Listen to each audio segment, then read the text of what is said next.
தனுஷ் அவர்கள் பிறந்தநாளை ஒட்டி ரத்த தான முகாம் நடத்தினாங்க. அதில் பேசின பேச்சு தான் வந்து அந்த உரை தான் வந்து பார்த்தீங்கன்னா பல பேருக்கு பல கேள்விகளையும் எழுப்பியிருக்கு. அவர் விரைவில் அரசியலுக்கு வருவார், அதற்கான அடித்தளம் தான் அந்த பேச்சு. ஏன்னா அதேமாரி இப்போ லதா ரஜினிகாந்த் ஒரு இயக்கம் ஆரம்பிச்சிருக்கேன்னு சொன்னாங்க. ஆமாம், அந்த இயக்கத்தை நிச்சயமாக தன்னுடைய மருமகனுக்கு ஆதரவாக செயல்படுத்துவாங்க. அதுமாதிரி நேரடியான ஆதரவு இல்லாவிட்டாலும் சூப்பர் ஸ்டாருடைய ஆதரவு கண்டிப்பாக தனுஷுக்கு உண்டு. ஓகே, அதுக்கு என்ன காரணம்னா,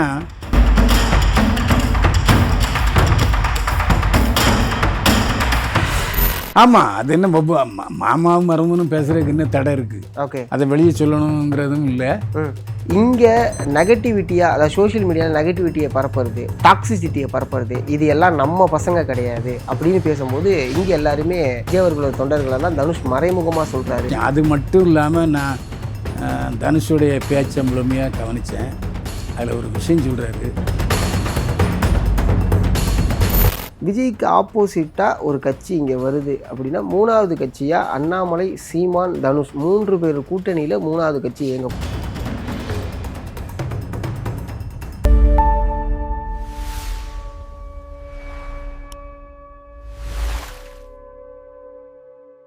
வணக்கம் சார்.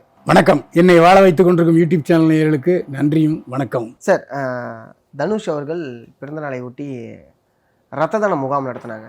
அதில் பேசின பேச்சு தான் வந்து அந்த உரை தான் வந்து பார்த்தீங்கன்னா பல பேருக்கு பல கேள்விகளையும் எழுப்பியிருக்கு. நீங்கள் அந்த உரையை பற்றி என்ன நினைக்கிறீங்க? அவர் விரைவில் அரசியலுக்கு வருவார். ஓகே, அதற்கான அடித்தளம் தான் அந்த பேச்சு.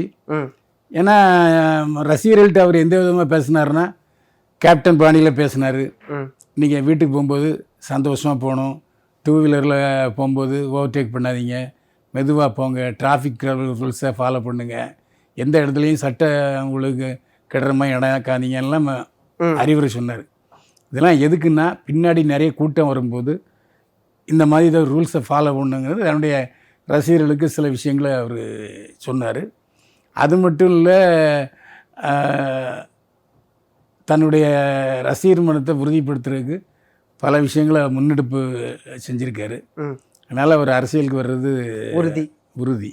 ஓகே, அதே சமயம் வந்து பார்த்தீங்கன்னா இவருக்கு மறைமுகமாகவோ, அதாவது கொஞ்சம் கேஷுவலாக லதா ரஜினிகாந்த் அவர்கள் சப்போர்ட் பண்ணுறதா ஒரு தகவல் வருது.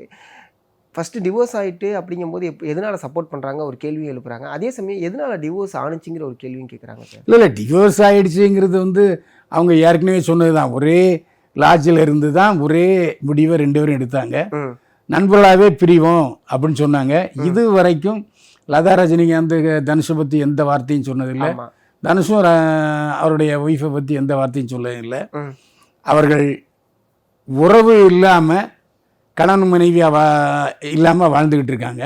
ஆனால் நண்பர்களாக இருக்காங்க. என்ன காரணம்னா, தன்னுடைய மகன்கள் விஷயத்தில் எல்லா விஷயத்துலையும் கணவன் மனைவி ஒன்றாகத்தான் இருக்காங்க.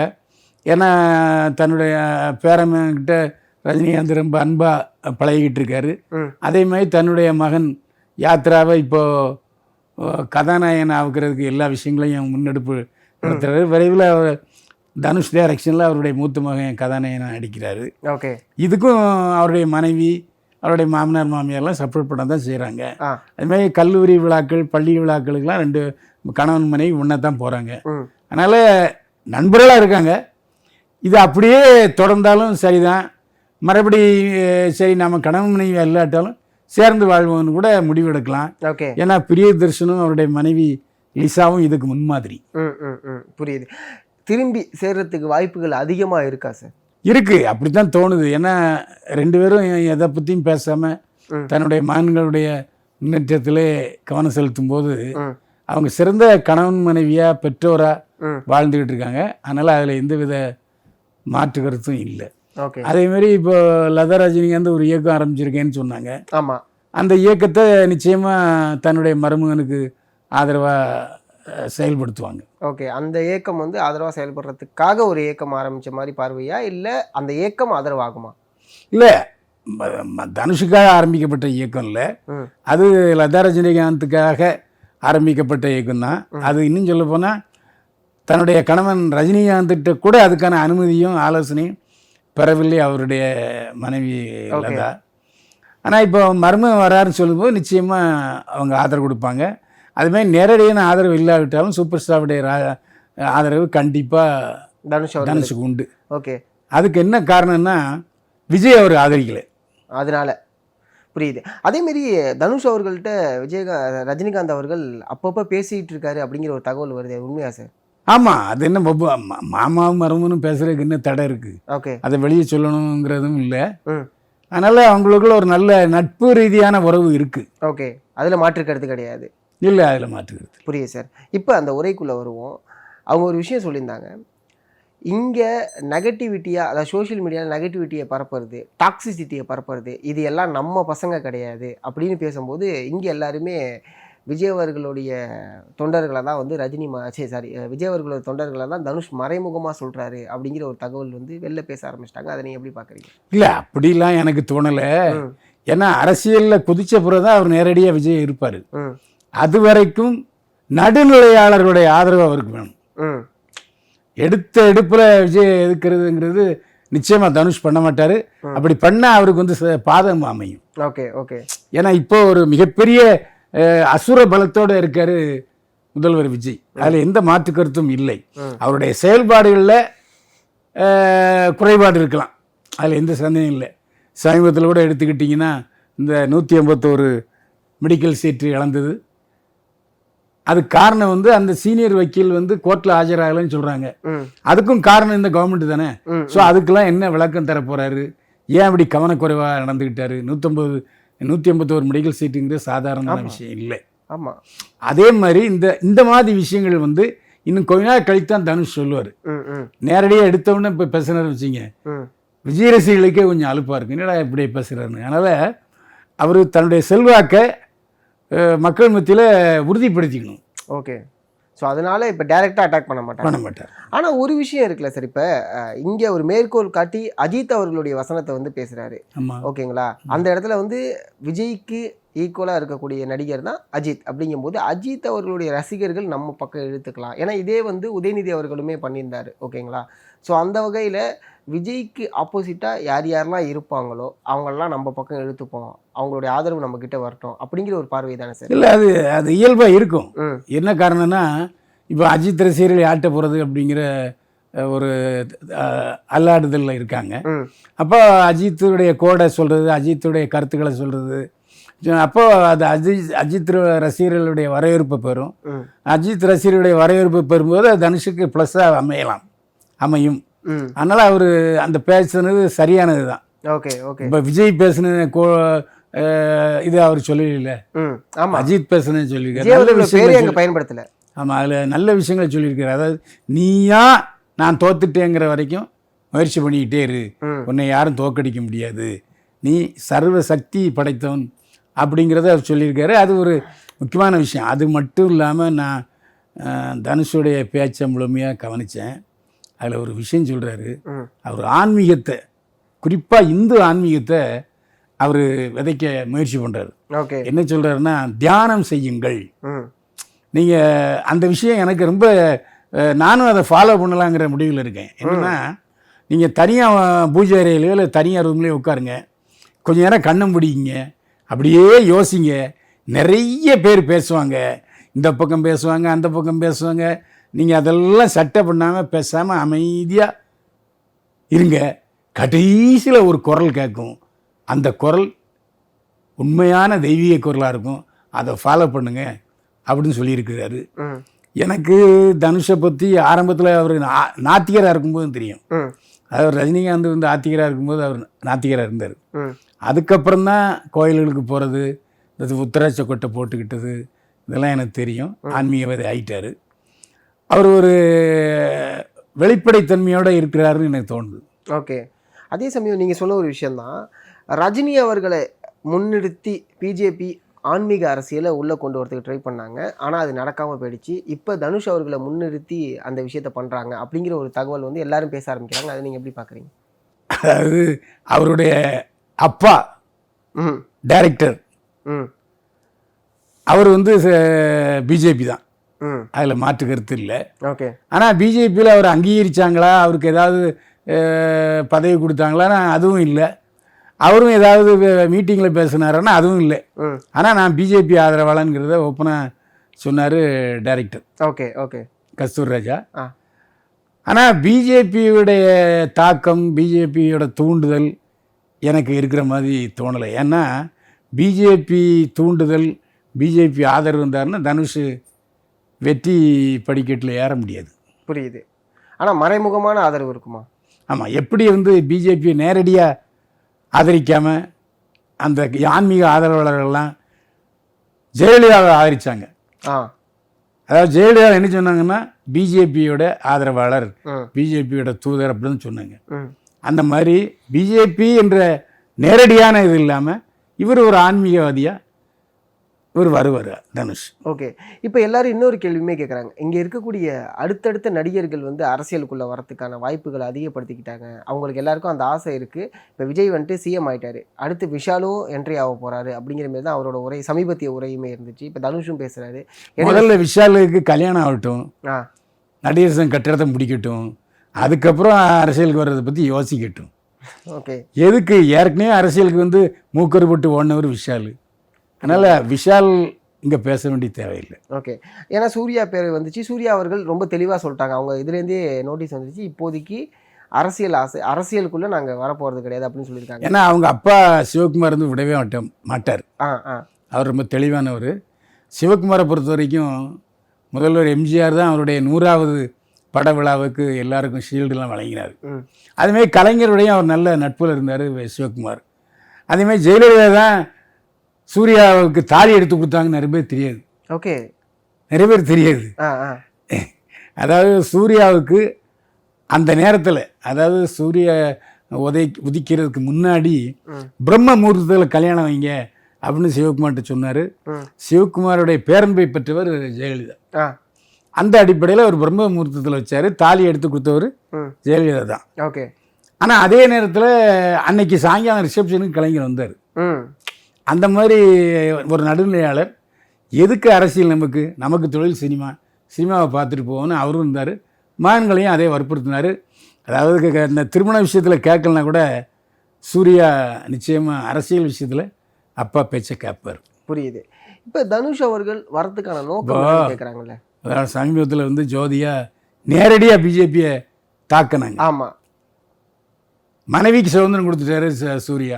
ஆனால் சூர்யா அதை பற்றி எந்த கருத்தும் தெரிவிக்கலை. புரியுது. அந்த கோயில் மேட்ரு தானே சொல்கிறீங்க நீங்கள்? கோயில் மேட்ரு இல்லை. இப்போ சமீபத்தில் நீட் தேர்வில் கரெக்டு. ஆமாம். ஜோதியா நேரடியாக அவங்களுக்கு ஆதரவு கொடுத்தாங்க. பிஜேபி அரசை கண்டிச்சாங்க, நேரடியாக தாக்கி பேசுகிறாங்க ஜோதியா. ஆனால் அவருடைய கணவர் சூர்யா எதை பற்றியுமே சொல்லலை. ஆனால் அவர் அகரமுடைய இதில் ஈவெண்ட்ஸ்லேயும் நிறைய இடத்துல சொல்லியிருக்காரு, நீட்டுங்கிறது நமக்கு தேவையானது இல்லை, அது ஒரு ஆபத்து அப்படிங்கிறது அது ஸ்டேஜில் நிறைய பேசியிருக்காரு. அதாவது நிறைய பேர் தெரியாமல் பேசிக்கிட்டு இருக்காங்க. நீட் தேர்வு எதுக்குறது முட்டாள்தனம். ஒரு கல்லை கூட நடத்த முடியாது. இப்போ உதாரணமாக நான் முதலமைச்சரானதும் முதல் கையெழுத்து நீட்டை ஏற்று தான் போடுவேன், நீட்டை ரத்து செய்வேன்னு சொன்னார் மாண்புமிகு முன்னாள் முதல்வர் மு.க. ஸ்டாலின். இந்நாள் முதலமைச்சர் நடந்ததா? ஆமா, இந்நாள் முதலமைச்சரும் சொல்லியிருக்காரு. என்ன சொன்னார்? நான் கையெழுத்தெல்லாம் போடுவேன்னு சொல்லி கையெழுத்து நீட்டை நாங்கள் ஆதரிக்கிறோம். சரி, அப்படி பார்க்க போனால் இப்போ சமீபத்தில் என்ன நடந்துச்சு? அந்த போராட்டத்துக்கு ஆதரவு கொடுக்கலையே, அரசாங்கம் ஆதரவு கொடுக்கல. ஏன் கொடுக்கல? அவரு அந்த நீட்டு தேர்வு எதுக்குறோங்கிறதோட நிறுத்திக்கிட்டாரு தவிர ஏன் ஆதரவு கொடுக்கலங்கிறதான் கேள்வி. அதான் அவரு நீட் தேர்வு எதுக்கல, அவரு ஆதரிக்கிறாரு. அதாவது நம்ம நீட் தேர்வை நேரடியாக எதுக்க வேண்டாம். ஏன்னா அது அதை ஏற்று இப்போ ஒருத்தன் போராட்டம்னால அவன் பேர் என்ன, அபிஜித் அறிவா. ஓகே. அவன் தேவைக்காவுடைய பேச்சாளர். அதான் தேவைக்கா பிரச்சார பாடலை பாடினவன். அவனை அரெஸ்ட் பண்ணாங்க. அரெஸ்ட் பண்ணும்போது எல்லாரும் முதலமைச்சரை சந்திச்சாருனாங்க. அவனே சொன்னான், அறிவே சந்திக்கலையே, நான் சந்திக்கலை, ஆனால் ஆதரவு கூப்பிட்டு போய் எனக்கு என்னை அறிவு போட்டினாரு. டேய், நீட் தேர்வுலாம் ஒழிக்க முடியாதுடா, ஏன்னா பார்லிமெண்ட்டில் பிஜேபி ராட்சஸ் பலத்தோடு இருக்கு, அதனால முடியாதுன்னு என்கிட்ட அறிவுரை சொல்லி அனுப்புனாரு. அப்போ என்ன அர்த்தம்? நீட் தேர்வு எதுக்காத, இந்த அரசு நீட் தேர்வு எதுக்கல, அதை ஒரு சொன்ன அர்த்தம். நீங்க சொல்றதெல்லாம் ரைட்டு தான். சரி, அவ்வளோ எதுக்கு இந்த முறை எடுத்துங்க. நீட் தேர்வில் அதிகமாக வெற்றி பெற்ற மாணவர்கள் தமிழ்நாட்டு மாணவர்கள் முதல் இடத்தை பெற்றதும் தமிழ்நாட்டு மாணவர் தான். அப்போ ஏன் எதுக்குறீங்க? ஏய் உனக்கு படிப்பு வரலாம், நிறுத்திக்கடா. படிப்பு மட்டும்தான் உன்னை வாழ்க்கையில் உயர்த்துமா? விஜய் என்ன பட்டம் பெற்றாரா? எம்ஜிஆர் பட்டம் வாங்கினாரா? எல்லாரும் விஜய் ஆயிட முடியாது, எல்லாரும் எம்ஜிஆர் ஆயிட முடியாது. அப்படி கிடையாது. நான் என்ன சொல்றேன், உனக்கு என்ன வேலை வருமோ, உனக்கு என்ன தொழில் வருமோ செய்ய. என்ன குலத்தொழில் செய்ய சொல்றீங்க? நான் சொல்றது நீ அதாவது நீட் தேர்வில் ஜெயிக்க முடியாது, வெற்றி பெற முடியாது, உனக்கு அப்படி ஒரு தோல்வி நம்பிக்கை வந்ததுன்னா டாக்டர் கனவை விட்டுரு, வேற தொழிலுக்கு போங்கிறேன். நான் அதெல்லாம் வந்து எல்லாரும் சொல்றது தான் சார். அந்த கேள்வி நான் சொல்றது இல்லை, எனக்கு தெளிவாக சொல்றேன். நான் நீட் தேர்வை ஆதரிக்கிறவன். ஏன்னா எங்கள் தெருவில் உள்ள ஒரு 4-5 பேர் நீட் தேர்வில் தான் வெற்றி பெற்று இப்போ டாக்டர் ஆகியிருக்காங்க. இப்போ பிராமணர்கள் எடுத்துங்க, எத்தனை ஏழை பிராமணர்கள், உஞ்சவர்த்தி தான் பிராமணர்களுடைய தொழில். அந்த பிராமணர்கள் எத்தனை பேர் இன்னைக்கு டாக்டர் ஆகியிருக்கான் நீட் தேர்வு ஜெயிச்சு? சொல்லுங்க. அப்போ அவனுக்கு படிப்பு இருந்தாலும் அவன் நீட் தேர்வு இருந்தாலும் தான் நான் டாக்டர் ஆக முடிஞ்சதே. அப்புறம் படிப்பு வராதவர்கள் இந்த தனியார் மருத்துவக் கல்லூரிக்கு ஆதரவாளர்கள் தான் நீட்டை இருக்கிறாங்க.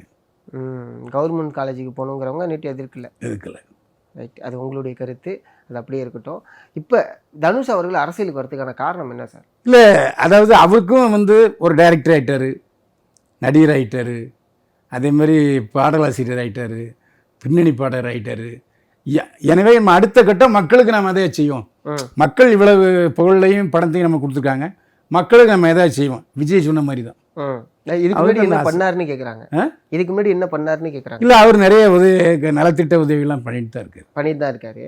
ஓகே, அரசியலுக்கு வந்தா நல்லது செய்வாரா அப்படிங்கிற கேள்வியும் கேட்குறாங்க. இல்லை, விஜய் வர்றதுக்கு முன்னாடி நீங்கள் இதே மாதிரி தான் எல்லாரும் கேட்டுட்டு இருந்தாங்க. ஆமாம், அதே மாதிரி தான். அதே மாதிரி வந்ததுக்கு அப்புறம் தான் என்னன்னு தெரியும். இப்போ எம்ஜிஆரை கூட கூத்தாடி அவனுக்கு நெய்யா தெரியுந்தாங்க. அவர் நிரந்தர முதலமைச்சராக சார் வரைக்கும் இல்லையா? இதுக்கு சம்மந்தமே இல்லை. ஏன் ஜெயலலிதா இன்னைக்கு எல்லாரும் ஜெயலலிதாவை ஒரு ராட்சசி, அதிகார ராட்சசின்னு சொல்லுவாங்களே தவிர அவருடைய ஆட்சி யாரும் தப்பு சொல்லவே, அதான் அவருடைய ஆட்சி யாரும் தப்ப சொல்லவே இல்லையா? அது கண்டிப்பாக, அதில் மாற்று கருத்தே கிடையாது. ஆனால் இங்கே வந்து பார்த்தீங்கன்னா முழுக்க முழுக்க இவர் பேசின உரையும் இவர் செய்து கொண்ட செயலும் வந்து விஜய்க்கு ஆப்போசிட்டாக ஒரு கட்சி இங்கே வருது அப்படின்னா, 3வது கட்சியாக அண்ணாமலை, சீமான், தனுஷ் 3 பேர் கூட்டணியில் 3வது கட்சி கிடையாது. அவர் கூட்டணி அமைக்கவே மாட்டாருங்க. ஆமாம், தனுஷ் அவர் வந்து விஜய் மாதிரி தான். விஜய் மாதிரி, அதாவது தேர்தல்னு வரும்போது வேணால் கூட்டணி அமைச்சிக்கலாமே தவிர ஆரம்பத்தில் அந்த மாதிரி தவறு செய்ய மாட்டார். புரியுது சார். இப்போ லோக்கல் பாடி எலெக்ஷனில் அவங்க இது நிற்கிறதுக்கு இல்லை, அவர் அடுத்த எலெக்ஷன் 31 தான் அவருடைய எய்ம் பண்ணுறாரு. ஓகே, இவரும் ஒரு 2 வருஷத்துக்கு முன்னாடி கட்சி அறிவிச்சுட்டு 2 வருஷம் அதுக்காக உழைச்சி, ஏன்னா பையனை அதுக்குள்ளே தயார் பண்ணிடுவார். பையன் அதுக்குள்ளே ஹீரோ ஆயிடுவார். ஆமாம், இவர் அரசியலுக்கு வந்துடுவார். ஃபுல்லாக அப்படி ட்ராவல் ஆகிடுவாங்க. இங்கே டேரக்டர் ஆக்கின மாதிரி இங்கே ஹீரோ ஆக்கிட்டு அடுத்த இடத்த நீங்கள் வச்சிங்கன்னு சொல்லிட்டு இவங்க இங்கே வந்துடுவாங்க. ரைட்டு. அதேமாரி வந்து பார்த்தீங்கன்னா சமீபத்தில் ரவிமோகன் அவங்களுடைய இஷ்யூ 30 லட்ச ரூபா கேட்குற இடத்துல 3 லட்ச ரூபா தரேன் அப்படின்னு சொல்லியிருக்காங்க. இதை நீங்கள் எப்படி பார்க்குறீங்க? ஜீவனாம்சம் என்பது கொடுக்கப்பட வேண்டியது, அவங்க கேட்டது அதிகம்.